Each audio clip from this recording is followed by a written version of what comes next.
በጣም ጥሩ። እንደውም እንኳንም አስታውስከኝ። አሁን ከመሬት አስተዳደር ተደውሎልኝ ነበር።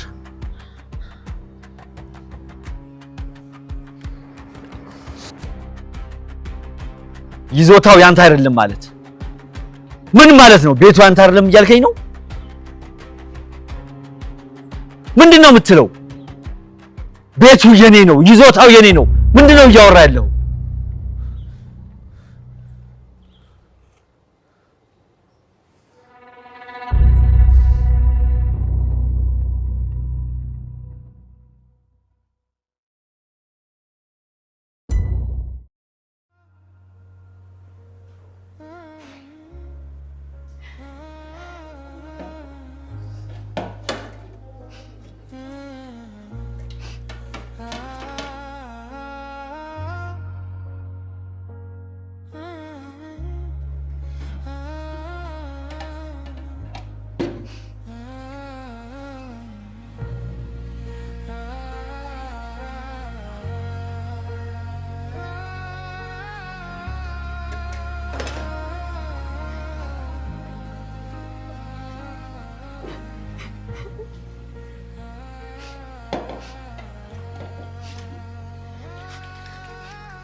ሰላም ሰላም ጤና ይስጥልኝ ውድ የተከበራችሁ የዋዜ እንደውም የእንግዳ ድራማ ተከታታዮች በያላችሁበት ሰላማችሁ ብዝት ይበልልኝ። እንዴት ቆያችሁኝ? በሰገን በኩል ነው ዛሬ ደግሞ የመጣሁት ማለት ነው። ውድ የተከበራችሁ የሰገን ዩቲዩብ ቻናል ተከታታዮች በያላችሁበት ሰላም ክርስቶስ ይብዛላችሁ። እንዴት ቆያችሁኝ? እንግዲህ እንደምታውቋት የሰገን ፍቅረኛ መድብል እንደሆነ ሁላችንም እናውቃለን። ይህ መድብል አፍቃሪ ደግሞ እንግዲህ ሰገን ናት ማለት ነው። ይህን ያክል አመት ታስራ ነው አንድ ቤት ውስጥ ፀሐይ አታቅ ብርሃን አታቅ ከአምፖል ውጭ ማለት ነው። እና ብርሃንን አይታት አታቅም።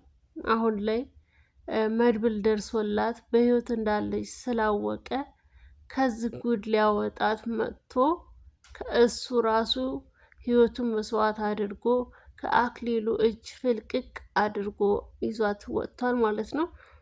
ነገር ግን አሁንም ከነሱ ተደብቃ ነው ያለችው።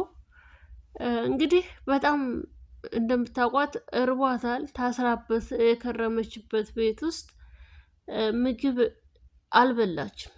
ምግብ እንዳሰጫት ቴትዬ እብድ ናት፣ ትገልሻለች፣ ትመታሻለች፣ ጥቃት ታደርስብሻለች በማለት እናቱን ስላስፈራራት አክሊሉ ምግብ አልሰጣትም ነበረ ማለት ነው። አክሊሉ ማለት እንግዲህ ስጋ የለበሰ በቃ ሴጣን ነው። በቃ ሴጣን እናቱን ጨርሰዋለች። እንግዲህ ልጄ ምን ማድረግ እችላለሁ? ጸበል ይዤ መሄድ እችላለሁ ነው ያለችው። እና ከጸበል አማራጭ ውጭ ሌላ ዶክተሩ ከመድኃኔዓለም በልጦ ነው ወይ እኔ ልጄን ይዤ መሄድ አለብኝ ብላ ራሷን በራሷ የማወያየው ጎረቤት የለኝ፣ ከማን ጋር ላወየው፣ ለማን ልንገረው፣ እንደው ልጅ አብዷል፣ በቃ ብቻውን እያወራ ነው በማለት እናትና ልጅ በጣም ተሰቃዩ ማለት ነው። እናትና ልጅ እሳትና ውሃ ናቸው የሆኑት ማለት ነው። ምክንያቱም ናይቱ ውሃ ናት፣ ልጁ እሳት ነው ማለት ነው። እና ውድ የተከበራችሁ ቻናላችን ቤተሰቦች ይህ መድብልና ሞገስ የተቀመጡበትን ጠረጴዛና ወንበር እውት ማለት ነው። ሰገን እዚህ ቤት ላይ እዚህ ቦታ ላይ ቁጭ ብላ ምግብ በልታ የምትከፍለው አታ እቃ ጣቢ አድርጓታል ማለት ነው። እንግዲህ ሰገን እዚህ ቤት ውስጥ እንዳለች ማን ያውቃል? እንግዲህ ቢያስተውልና አንገቱን ደፍቶ ባይሄድ እቃም እያጠበች እያነበረችዋ ሰገን እሱም ወደ መጸዳጃ ቤት ሲገባ ቀና ብሎ ቢሆን ያያታል ማለት ነው።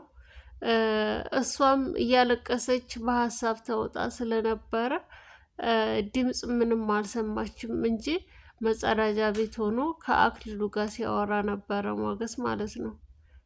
ይቅርታ መድብል። ውድ የተከበራችሁ ቻናላችን ቤተሰቦች አንድ እናት ለልጇ ማድረግ ያለባትን ነገር በፍጹም ታደርገዋለች፣ አታደርገውም አይባልም። እንግዲህ መድብል የሰገንን መቃብር ሲቆፍር የአንድ ትልቅ አዛውንት ሰው ሬሳ አጥም እንደተገኘ የተናገረው ማለት ነው። እና የእቴትዬ ባለቤት ወይም ደግሞ የአክሊሉ አባት 10 ዓመት ድፍን 10 ዓመት ሞላው። እንግዲህ አስቡ፣ ሰገን የታሰረችው 10 ዓመት ሞላት ሞተ ከተባለ ማለት ነው። እና 10 ዓመት ሞላው አባትህ ወጥቶ ከቀረ አንድ ያለህኝ እኮ አንተ ልጄ ነህ በማለት እንግዲህ ይህንን ልላችሁ የፈለግኩት ምንድን ነው፣ አክሊሉ አባቱን ገሎ ሰገንን አድኖ በሰገን ፋንታ አባቱን ቀብሮ እንግዲህ አስቡት እንተንን የታሰረበት መድብል የታሰረው እንግዲህ በአባቱ መቃብር ነው ማለት ነው። በአክሊሉ አባት መቃብር ነው። እና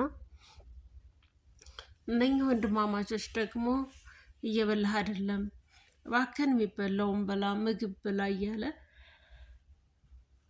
እየለመነው ይገኛል ማለት ነው። ሞገስና መድብል አሁን ላይ እየበላ አይደለም። በእውነት አንድ ነገር ልንገራችሁ፣ ሳምሶን ጸጉሩን የተላጨው በአንድ ሴት ነው። ደካማ ጎኑ ሴት ናት። አሁንም መድብል ደካማ ጎኑ ሰገን እስከሆነ ድረስ ይሸነፋል። አይሸነፍም አትበሉ ማለት ነው። እና ማንኛውም ሰው ዛሬ ጀግና ቢያጫውተው ነገ ይወርቃል። ዛሬ ወደቀው ደግሞ ነገ ሊነሳ ይችላል። ስለዚህ ውድ የተከበራችሁ የዋዚ ዩቲዩብ ቻናል ተከታታዮች ቪዲዮውን ላይክ እና ሰብስክራይብ እያደረጋችሁ ጀምሮ እንግዲህ እንደምታውቋት ሰገንም በዚህ ምግብ ቤት ውስጥ ትገኛለች ማለት ነው። የበላችበትን ብር ስላልከፈለች የምትከፍለውም ስለሌላት ራባት አዘዘች፣ በላች። ነገር ግን የምትከፍለው የላትም። ምንድነው አማራጯ? የተበላበትን እቃ ማጠብ ነው። እያጠበች ነው ማለት ነው። ምክንያቱም የምትከፍለው ብር የላትም። ሁለተኛ ነገር ዘመድ የላትም፣ እህት ወንድም የላትም፣ እናት አባት የላትም፣ አክስት ወንድም አጎት የላትም። ያላት አንድ ቀሪ ሀሳብና አንድ ቀሪ ሀብቷ በቃ መድብል ብቻ ነው። ስለዚህ ከመድብል ውጭ ማንንም አታውቅም። ማንን አምናስ ትጠጋለች? ውድ የተከበራችሁ የቻናላችን ቤተሰቦች እንግዲህ የሰገንን ታሪክ በቀላሉ ይሄን ይመስላል። ገና ደግሞ ብዙ ነገሮችን እንማርባቸዋለን። እንግዲህ ዝና ሉላን አስሮ በዛ ቤት ውስጥ ምን ያክል እንዳሰቃያት ታውቃላችሁ አይደል? አሁንም መድብልና ሰገን የራሳቸውን ህይወት እንደሚኖሩ ተስፋ አለን። የተፈተነ ይጠነክራል እንጂ አይወድቅም። ስለዚህ አንድ ሰው መፈተኑ ለነገው ትልቁ ተስፋ ነው። መፈተን ያጠነክራል። ሚስማር በመቱት ቁጥር እንደሚያጠነክር ሁሉ የተፈተነ ሰው ደግሞ እያደር ይጠነክራል እንጂ አይወድቅም፣ አይሸነፍም። ቴትዬ እንግዲህ ጋቢዋን ለብሰው ና ልጄ ና ተነሳ፣ ይሄ ብርድ ልብስ ላንተ ነው፣ ጸበል እንሂድ እስከምትል ድረስ ማለት ነው። ቴትዬ ነገሮችን እያበላሸሽ ነው፣ አሁን ቀጥታ ወደ ቤትሽ መመለስ አለብሽ በማለት ሀሳብ አምጥቷል። እንግዲህ አክሊሉ አባቱን የገደለ ሰው ነው። ለአባቱ ያራራ እንግዲህ በስራው ቤቱን ሲያጣ እናቱ አንገቷን ስትደፋ እሱ አንገቱን ሲደፋ አስቡት። ይሄንን ቤት በሞገስ ቤት ስም ከሆነ መሆኑን ካወቀ ያለ ጥርጣሬ ይገላታል። ሉሊትን ይገላታል። ሉላን ማለት ነው። ሉላን ይገላታል። ምክንያቱም አክሊሉ ማለት በጣም ሲበዛ አረመኔና ጨካኝ አውሬ ነው። ሲቀጥል ደግሞ መርዙን ከመርዙ ራስ አይወርድም። መርዙን የአንድም ሁለትም ሳይቆጥር ባንዴ እንደሚገለው እርግጠኛ ነን ማለት ነው።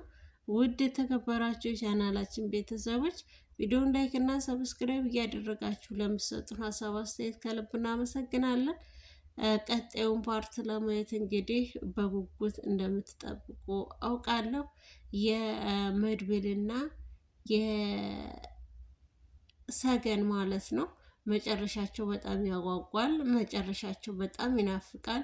ሲቀጥል ደግሞ የአክሊሉና የሞገስ የቤቱ መጨረሻ ምን ይሆናል የሚለውንም አብረን ያለን። ውድ የተከበራችሁ የቻናላችን ቤተሰቦች በያላችሁበት ሰላማችሁ ብዝት ይበልልኝ።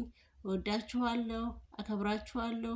ቪዲዮውን የተመቻችሁ ላይክ፣ ሰብስክራይብ እያደረጋችሁ ሀሳባችሁን አስተያየታችሁን በኮሜንት ጻፉልኝ። መልካሙን ሁሉ እመኝላችኋለሁ። ሰላማችሁ ይብዛ። መልካም ቀን ለሁላችንም ይሁን ማለት ነው። አመሰግናለሁ።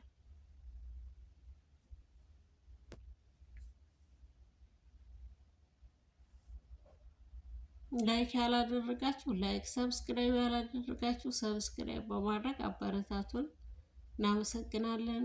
መልካሙን ሁሉ እመኝላችኋለሁ። ቻው